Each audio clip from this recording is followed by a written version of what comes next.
Ang tanong na hindi agad nasagot, magkapareho ba talaga ang kalikasan ni Jesus at ng Ama?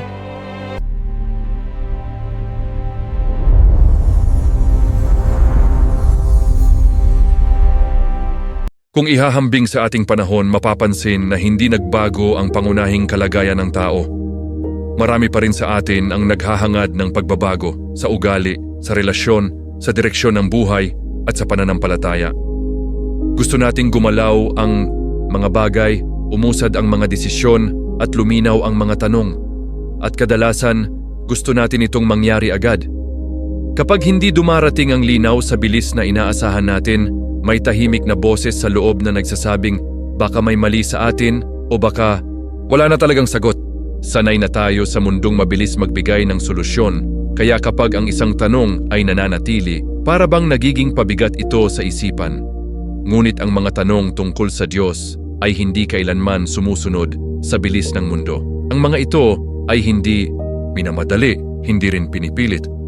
May mga tanong na dumarating hindi upang sagutin agad, kundi upang samahan ang tao sa mahabang panahon.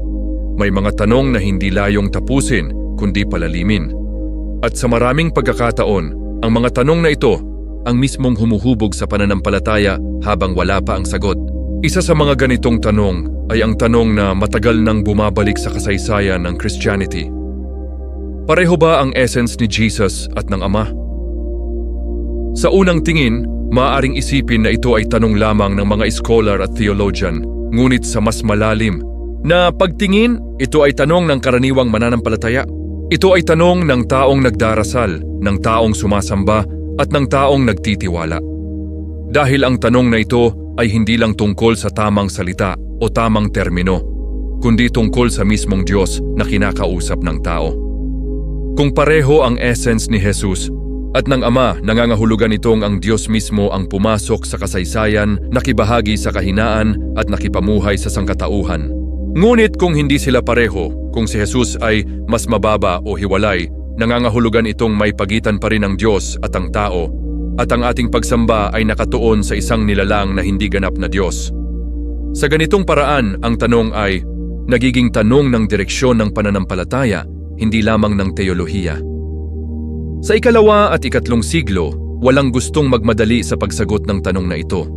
Hindi dahil wala silang iniisip, kundi dahil alam nilang mabigat ang bawat salitang kanilang bibitawan. Ang mga unang Kristiyano ay hindi naghahanap ng formula o formal na doktrina. Ang hinahanap nila ay katapatan sa Diyos na kanilang minana mula sa pananampalatayang Hudyo at katapatan sa karanasang hindi nila maikaila tungkol kay Jesus. Sa pagitan ng dalawang ito ay may katahimikan, hindi katahimikan ng kawalan ng sagot, kundi katahimikan ng pag-iingat. Ang pag-iingat na ito ay hindi kahinaan, kundi tanda ng lalim ng pananampalataya. Sa tradisyong Hudyo, malinaw ang paniniwala na isa lamang ang Diyos at wala siyang katulad. Walang kapantay, walang kahati, at walang maaaring ilagay sa kanyang antas. Ngunit sa karanasan ng mga Kristiyano, may isang taong naglakad kasama nila, kumain, umiyak, nagdasal at namatay, at matapos ang lahat ng ito, patuloy silang sumamba. Hindi ito madaling ipagsama at lalong hindi madaling ipaliwanag. Kaya maraming Kristiyano ang piniling huwag muna magsalita ng malinaw, hindi dahil wala silang sagot, kundi dahil ayaw nilang masira ang Diyos sa maling wika. Sa paglipas ng panahon, nakalimutan natin ang ganitong katahimikan. Madalas nating isipin na ang doktrina ay parang batas na ibinigay na agad, na para bang mula sa simula ay malinaw na ang lahat. Ngunit ang totoo, ang unang yugto ng Christianity ay hindi puno ng kasiguruhan, kundi puno ng paghahanap. Ang paghahanap na ito ay hindi kahinaan ng simbahan, kundi patunay na sineseryoso nito ang Diyos na kanyang sinasamba. Sa ating panahon, sanay na tayong punuin ang bawat puwang ng sagot. Kapag may tanong, may opinyon agad. Kapag may pagdududa, may paliwanag agad kahit hindi pa buo. Ngunit ang mga unang Kristiyano ay namuhay sa ibang ritmo. May panahon para magsalita at may panahon para manahimik. Ang tanong tungkol sa essence ni Jesus at ng Ama ay nanatiling bukas sa loob ng maraming dekada. Hindi dahil hindi ito mahalaga, kundi dahil napakahalaga nito. May mga tanong na hindi agad sinasagot dahil kapag minadali, ang nasisira ay hindi lamang ang logic, kundi ang mismong pananampalataya. Bago natin subukang sagutin ang tanong na ito, kailangan muna nating kilalanin kung bakit ito nanatili. Sa katahimikan ng ikalawa at ikatlong siglo, natutong mamuhay ang simbahan sa pagitan ng hindi pa malinaw at ng hindi maaaring mali. Natutong magtiis sa tensyon, manatili sa paghahanap, at magtiwala kahit wala pang pinal na sagot. Marahil ito ang isa sa pinakamahalagang aral ng kasaysayan, na ang pananampalataya ay hindi nasusukat sa bilis ng sagot, kundi sa lalim ng tanong na kayang dalhin ng tao. At dito, nagsisimula ang ating paglalakbay, hindi sa sagot, kundi sa konteksto kung bakit ang tanong na ito ay kinailangang manatiling bukas ng mahabang panahon hanggang sa dumating ang panahong handa na ang wika, ang isip at ang simbahan na magsalita. Bago natin masuri kung ano ang naging iba't ibang sagot sa tanong tungkol sa essence ni Jesus at ng Ama, mahalagang maunawaan muna natin ang konteksto kung saan isinilang ang tanong na ito. Sapagkat ang problema ng unang mga Kristiyano ay hindi agad kung ano ang kanilang paniniwala, kundi kung paano nila ito ilalarawan. Hindi pa malinaw ang wika na gagamitin at hindi pa buo ang mga salitang kayang maglaman ng bigat ng kanilang karanasan sa Diyos. Sa madaling salita, ang tanong ay nauna sa bokabularyo at ang karanasan ay nauna sa doktrina.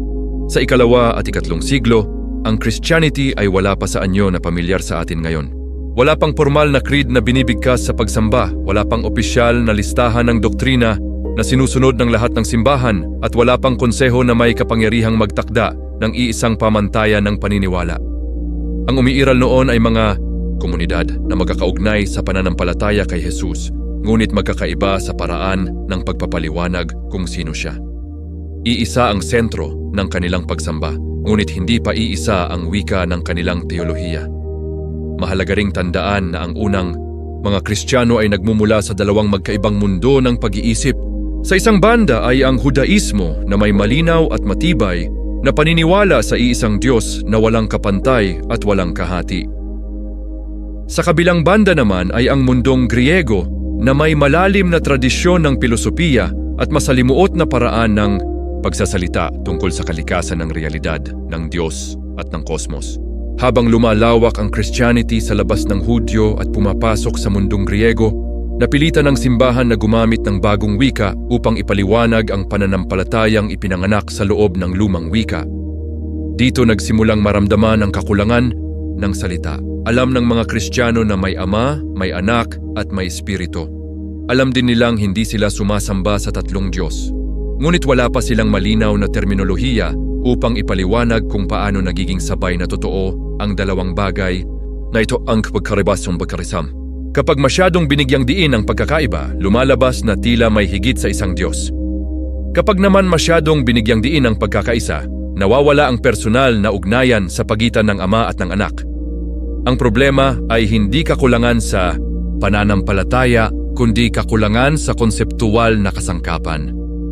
Ang salitang essence na sa kalaunan ay magiging sentral sa debate ay wala pang malinaw na gamit sa loob ng teolohiyang Kristiyano sa panahong ito. Ang katumbas nitong Griegong salita na ousia ay ginagamit na sa pilosopiya, ngunit hindi pa ito naiaangkop ng buo sa pagpapaliwanag tungkol sa Diyos. Kapag ginamit ito, may panganib na dalhin nito ang mga kahulugang hindi angkop sa pananampalatayang Kristiyano. Kapag hindi naman ginamit, kulang ang wika upang ipaliwanag ang lalim ng kanilang pinaniniwalaan. Kaya maraming teologo noon ang naglakad ng maingat, sinusubukang manghiram ng salita mula sa pilosopiya nang hindi nasisira ang misteryo ng Diyos. Sa ganitong kalagayan, ang mga usapan tungkol sa relasyon ni Jesus at ng Ama ay nanatiling bukas at hindi pa pinal. May mga Kristiyanong nagsasalita tungkol sa kanilang pagkakaisa, ngunit hindi pa malinaw kung anong uri ng pagkakaisa ang tinutukoy. May mga nagsasalita tungkol sa kanilang pagkakaiba, ngunit hindi pa malinaw kung hanggang saan ang hangganan nito. Ang bawat paliwanag ay parang pansamantalang tulay, nakakatulong upang makatawid sa isang bahagi ng pag-unawa, ngunit hindi pa sapat upang buuin ang kabuuang larawan. Hindi rin dapat isipin na ang kakulangang ito sa wika ay tanda ng kalituhan lamang. Sa maraming paraan, ito ay tanda ng pag-iingat. Alam ng simbahan na ang maling salita tungkol sa Diyos ay hindi simpleng pagkakamali ng grammar, kundi pagkakamali ng pananampalataya. Kaya mas pinili ng marami ang magsalita ng dahan-dahan. At kung minsan ay hindi muna magsalita ng pinal. Ang katahimikan ay naging bahagi ng teolohiya, isang paraan ng paggalang sa hiwagang hindi pa kayang ipaliwanag. Habang tumatagal, dumarami ang mga pagtatangkang maglatag ng mas malinaw na paliwanag. May mga nagsimulang gumamit ng mga analogiya mula sa kalikasan, liwanag na nagmumula sa liwanag, apoy na nagsisindi ng apoy, salita na nagmumula sa isip. Ang mga larawang ito ay nakatulong upang maipakita ang ugnayan ng ama at anak, ngunit hindi pa rin sapat upang ilarawan ang kanilang eksaktong kalikasan. Ang mga ito ay larawan, hindi definisyon. Tulong sa pag-unawa, ngunit hindi pinal na sagot. Sa ganitong konteksto, umusbong ang tanong tungkol sa essence, hindi bilang abstraktong pilosopikal na isyu, kundi bilang praktikal na pangangailangan ng pananampalataya. Kung sinasamba si Jesus, kailangan malaman kung anong uri ng kalikasan ang kanyang taglay. Kung siya ay kaugnay ng Ama, kailangang maipaliwanag kung anong uri ng ugnayan iyon. Ngunit dahil wala pang iisang wika, ang bawat sagot ay nanatiling pansamantala, bukas sa pagtutuwid at handang baguhin habang lumalalim ang pag-unawa ng simbahan. Kaya bago pa man sumiklab ang mas malalaking kontrobersiya sa mga susunod na siglo, ang simbahan ay dumaan muna sa mahabang yugto ng paghahanap ng salita. Hindi pa ito panahon ng pagdedeklara, kundi panahon ng paghubog ng wika. At sa yugtong ito, makikita na ang debate tungkol sa essence ni Jesus at ng Ama ay hindi nagsimula sa pagtatalo, kundi sa kakulangan ng salitang kayang magdala ng bigat ng hiwaga ng Diyos. Sa gitna ng kakulangan sa wika at ng pag-iingat sa bawat salitang ginagamit, may mga Kristiyanong nagsimulang maglatag ng isang paliwanag na sa kanilang pananaw ay kayang hawakan ang lalim ng kanilang pagsamba kay Jesus nang hindi sinisira ang paniniwala sa iisang Diyos. Hindi pa man malinaw ang teknikal na termino, naroon na ang direksyon ng pag-iisip. Kung ang anak ay tunay na nagmumula sa Diyos, kung sa kanya nakikita ang ganap na kapahayagan ng Ama, at kung siya ay sinasamba ng simbahan, kung gayon hindi sapat na sabihing siya ay banal lamang o kahalintulad lamang ng Diyos. Kailangang mas malalim ang ugnayan.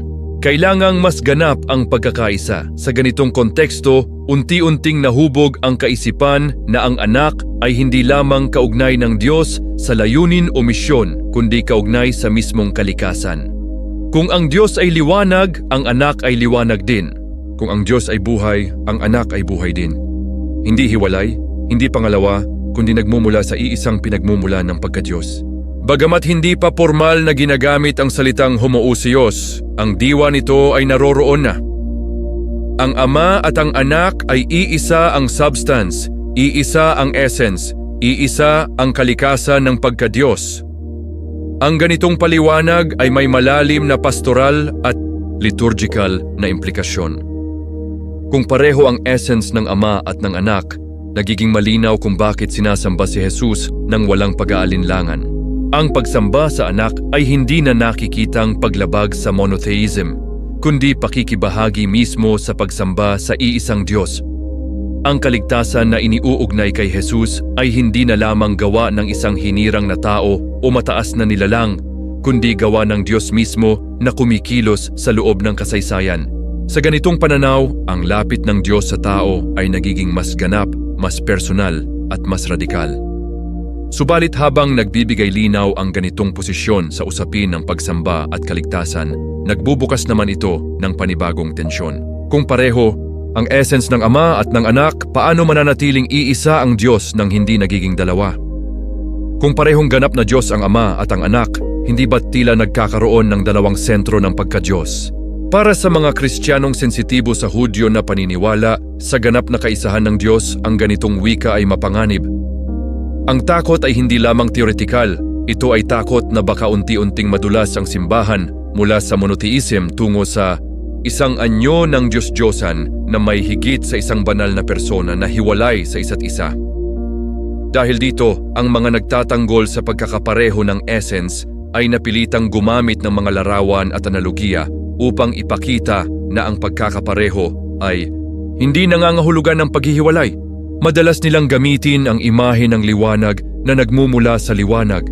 Ang sinag ay hindi hiwalay sa pinanggalingang liwanag, ngunit tunay na liwanag din. Gayon din ang apoy na nagsisindi ng isa pang apoy, hindi nababawasan ng unang apoy, at ang pangalawa ay hindi mas mababang uri ng apoy. Sa mga larawang ito, sinusubukan nilang ipakita na ang pagkakapareho ng kalikasan ay hindi sumisira sa pagkakaisa, kundi nagpapatunay dito. Gayunpaman, nananatiling hindi pa sapat ang mga larawang ito upang patahimikin ang lahat ng pag-aalinlangan. Para sa ilan, ang mga analogiya ay nakakatulong lamang sa imahinasyon, ngunit hindi nagbibigay ng eksaktong definisyon. At sa kawalan pa rin ng malinaw na terminolohiyang pilosopikal na kayang maglatag ng hangganan sa pagitan ng pagkakaisa at pagkakaiba, nananatiling bukas ang usapan. Ang posisyong nagsasabing iisa ang essence ay nagbibigay ng matibay na batayan para sa mataas na pagtingin kay Jesus, ngunit hindi pa nito ganap na nasasagot kung paano mananatiling iisa ang Diyos sa loob ng ganitong paliwanag. Sa kabila nito, mahalagang makita na ang pag-usbong ng ganitong kaisipan ay hindi simpleng intelektual na eksperimento. Ito ay bunga ng pagsamba ng simbahan, ng kanilang panalangin, at ng kanilang karanasan sa kaligtasan na iniuugnay nila kay Kristo. Hindi nila sinimulan sa abstraktong filosofiya. Nagsimula sila sa karanasan at saka naghanap ng wikang kayang maglaman nito. Sa ganitong paraan, ang ideya ng pagkakapareho ng essence ay hindi lamang produkto ng debate, kundi bunga ng pagninilay sa misteryong kanilang pinaniniwalaan at isinasabuhay. Sa yugtong ito ng kasaysayan, ang posisyong ito ay isa pa lamang sa mga posibleng direksyon ng pag-unawa. Hindi pa ito opisyal, hindi pa ito pinal, at hindi pa ito tinatanggap ng lahat. Ngunit malinaw na naihain na nito ang isa sa pinakamahalagang balangkas na gagamitin ng simbahan sa mga susunod na siglo. Ang posibilidad na ang Ama at ang Anak ay hindi lamang magkaugnay sa gawain, kundi iisa sa mismong kalikasan ng pagkadiyos. Sa paglalim ng pagninilay ng simbahan tungkol sa ugnayan ni Jesus at ng Ama, hindi lahat ay kumbinsido na sapat ang sabihing iisa ang kanilang essence.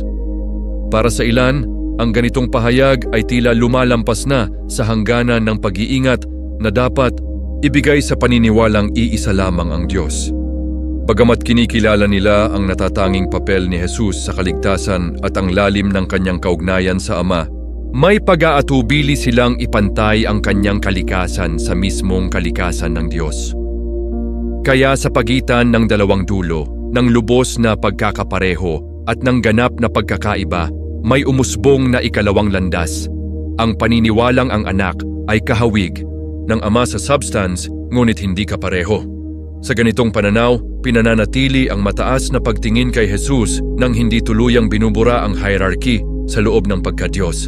Ang Anak ay itinuturing na tunay na banal, nagmumula sa Diyos at nakikibahagi sa gawain ng paglikha at kaligtasan, ngunit ang kanyang pagkadiyos ay hindi itinuturing na kapantay ng Ama sa pinagmulan at antas. Kung gagamit ng wika ng kalikasan, masasabi nilang ang Anak ay may parehong uri ng liwanag, ngunit hindi siya ang mismong pinagmumula ng liwanag. Siya ay nagmumula, hindi ang pinanggagalingan. Ang ganitong paliwanag ay naging kaakit-akit sa maraming Kristiyano dahil nag-aalok. Ito ng balanse. Hindi nito ibinababa si Jesus sa antas ng karaniwang nilalang, ngunit hindi rin nito inilalagay sa panganib ang mahigpit na monotheism na minana mula sa Hudaismo.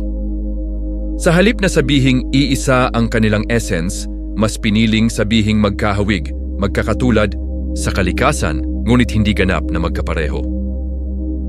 Sa ganitong paraan, napapanatili ang ideya na ang Diyos ay may natatanging pagkadiyos na hindi ibinabahagi ng buo, habang kinikilala pa rin ang natatanging kabanalan ng Anak. Ngunit tulad ng ibang pagtatangka na lutasin ang misteryo sa pamamagitan ng wika, may kaakibat din itong mga tanong na hindi madaling sagutin. Kung ang Anak ay kahawig lamang ng Ama at hindi kapareho, saan nagmumula ang hangganan ng kanilang pagkakahawig? Hanggang saan ang pagiging divine ng Anak at saan nagsisimula ang kanyang pagkakaiba? Kung siya ay hindi ganap na Diyos, maaari pa rin ba siyang maging ganap na tagapagdala ng kaligtasan? At kung ang kaligtasan ay gawa ng Diyos, paano ito magiging ganap kung ang gumaganap nito ay hindi lubos na kapantay ng Diyos? Dito nagsimulang maramdaman ng ilan na ang kompromisong solusyon ay may kapalit na teolohikal na bigat. Habang sinusubukan nitong iligtas ang kaisahan ng Diyos, tila unti-unti naman nitong pinapalayo ang anak mula sa sentro ng pagka-Diyos. Ang pagsamba kay Jesus ay nananatili, ngunit nangangailangan na ngayon ng mas masusing paliwanag. Sinasamba ba siya bilang Diyos mismo o bilang banal na nilalang na pinakamalapit sa Diyos? Ang ganitong mga tanong ay hindi lamang pilosopikal. May implikasyon ito sa panalangin, sa liturhiya at sa mismong paraan ng paglapit ng simbahan kay Kristo. Sa kabila ng mga tensyong ito, mahalagang makita na ang posisyong ito ay hindi bunga ng pagnanais na bawasan ang dignidad ni Jesus. Sa halip, ito ay pagsisikap na manatiling tapat sa dalawang bagay na kapwa itinuturing na hindi maaaring isuko, ang kaisahan ng Diyos at ang kabanalan ni Kristo. Sa gitna ng kakulangan ng wika at ng takot na magkamali, ang similar substance ay naging isang pansamantalang tulay, isang paraan upang magsalita tungkol sa lalim ng ugnayan ng Ama at ng Anak nang hindi pa tuluyang nililinaw ang eksaktong kalikasan nito. Gayunpaman, habang tumatagal, lalong nagiging malinaw na ang ganitong kompromiso ay hindi kayang magbigay ng ganap na kasiyahan sa lahat. Para sa ilan, masyado nitong inilalayo ang anak mula sa Diyos. Para sa iba naman, masyado pa rin itong malapit. Ang tensyon ay nananatili at ang tanong ay hindi pa rin natatapos. Sa halip na magsara ang usapan, lalo pa itong lumalalim, naghahanda sa mas malalaking pagtatalo na darating sa mga susunod na panahon. Sa yugtong ito ng kasaysayan, makikita na ang simbahan ay hindi pa naghahanap ng pinal na definisyon, kundi patuloy na naglalakad sa pagitan ng mga posibilidad. Ang ideya ng pagkakahawig ng substance ay isa lamang sa mga pagtatangkang ilarawan ang hiwagang hindi pa ganap na masabi. At sa patuloy na paghahanap ng wikang sapat sa lalim ng kanilang pananampalataya, unti-unting nabubuo ang mga linya ng debate na magtatakda ng direksyon ng teolohiya sa mga darating na siglo. Sa pag-usad ng pagninilay ng simbahan hinggil sa ugnayan ni Jesus at ng Ama, may mga Kristiyanong hindi nasiyahan sa dalawang naunang posibilidad, ang ganap na pagkakapareho ng essence at ang pagkakahawig lamang nito. Para sa kanila, ang dalawang paliwanag na ito ay tila lumilikha ng mga bagong suliranin habang sinusubukang lutasin ang nauna. Kung sasabihing iisa ang essence, nanganganib ang kaisahan ng Diyos. Kung sasabihing magkahawig lamang, nananatiling malabo ang hangganan ng kanilang pagkakaiba. Kaya may umusbong na ikatlong pananaw na mas radikal sa pagiging malinaw. Ang anak ay hindi kapareho at hindi rin kahawig ng essence ng Ama. Siya ay may ibang kalikasan. Sa ganitong pagtingin, pinananatili ang ganap na pagiging iisa ng Diyos sa pinakamatibay na anyo nito. Ang Ama lamang ang tunay na walang simula, walang pinanggalingan at walang kahati sa pagka-Diyos. Ang anak, bagamat mataas, banal at natatangi, ay hindi kabilang sa mismong essence ng Diyos. Siya ay nagmumula sa Diyos sa paraang hindi nangangahulugang ibinabahagi niya ang kalikasan ng pagka-Diyos. Sa halip, siya ay itinuturing na bunga ng kalooban ng Diyos, isang nilikhang may natatanging dignidad, ngunit nananatiling hiwalay sa esensyal na pagka-Diyos ng Ama. Ang ganitong pananaw ay may sariling lohika na para sa ilan ay mas simple at mas ligtas. Kung ang Diyos ay tunay na iisa at walang katulad, kung gayon hindi maaaring may iba pang may kaparehong kalikasan niya. Sa ganitong paraan, napoprotektahan ang monotheism mula sa anumang posibilidad ng paghahati. Ang pagsamba ay malinaw na nakatuon sa Ama bilang tanging Diyos at ang anak ay iginagalang bilang pinakadakilang kinatawan ng kalooban ng Diyos sa kasaysayan. Walang tensyon sa bilang ng pagka-Diyos sapagkat nananatiling isa lamang ang tunay na banal sa ganap na kahulugan. Subalit habang nagbibigay linaw ang posisyong ito sa usapin ng kaisahan ng Diyos, nagbubukas naman ito ng mabibigat na tanong sa ibang bahagi ng pananampalataya. Kung ang anak ay may ibang essence, paano magiging sapat ang kanyang papel sa kaligtasan? Kung ang kaligtasan ay gawa ng Diyos, paano ito magiging ganap kung ang gumaganap nito ay hindi kabilang sa mismong kalikasan ng pagka-Diyos? At kung si Jesus ay hindi tunay na Diyos, sa anong batayan siya sinasamba ng simbahan mula pa sa mga unang panahon. Ang ganitong mga tanong ay hindi madaling balewalain sapagkat nakaugat ang mga ito sa praktikal na buhay ng pananampalataya sa panalangin, sa liturhiya at sa pagtitiwala sa kapangyarihan ni Kristo na magligtas. Mayroon ding implikasyon ang pananaw na ito sa paraan ng pagtingin sa pagkakatawang tao. Kung ang anak ay hindi kabilang sa essence ng Diyos, ang pagdating ni Jesus sa mundo ay hindi na maituturing na direktang pakikibahagi ng Diyos sa karanasan ng tao, kundi isang misyon na ipinagkatiwala sa isang nilikhang tagapamagitan. Sa ganitong balangkas, nananatiling mataas ang Diyos ngunit mas malayo, mas hiwalay, at hindi ganap na pumapasok sa kahinaan ng sangkatauhan. Para sa ilan, ang ganitong distansya ay mas ligtas sa teolohiya, ngunit para sa iba, mas mabigat tanggapin sa pananampalataya. Gayunpaman, mahalagang makita na ang posisyong ito ay hindi isinilang mula sa pagnanais na bawasan ang halaga ni Jesus. Sa kabaligtaran, ito ay pagtatangkang ipreserba ang kabanalan ng Diyos sa pinakamatinding paraan. Sa kanilang pag-iisip, mas mabuting ipagkaloob kay Jesus ang pinakamataas na karangalang maaaring ibigay sa isang nilalang kaysa ipagsapalaran na malito ang kaisahan ng Diyos. Ang kanilang pag-iingat ay hindi bunga ng paglayo kay Kristo, kundi ng pagnanais na manatiling tapat sa paniniwalang minana nila mula sa Hudaismo.